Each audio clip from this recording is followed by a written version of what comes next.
Yan guys, magluluto po tayo ngayon ng kaldereta. So, pinakuluan ko na po yung aking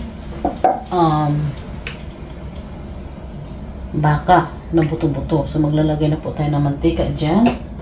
At maggisa lang tayo ng sibuyas. Na kaming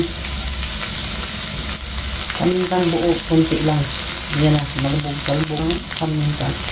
Durog. Para meron naman siyang amoy guys na butong-butong baka. Ayan.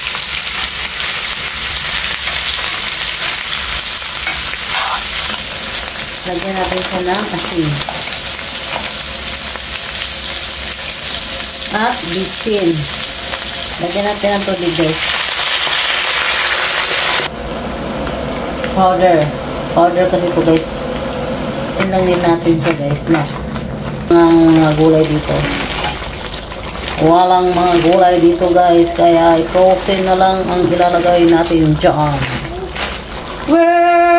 Nakita nyo na? Sarap-sarap niyan. Kainan na. Kainan na. Takpan na natin yan. Yan guys. Ayan yung nakita nyo naman yung paano ko gumawa ng kaldereta. Kita-kits tayo sa susunod na naman nating videos.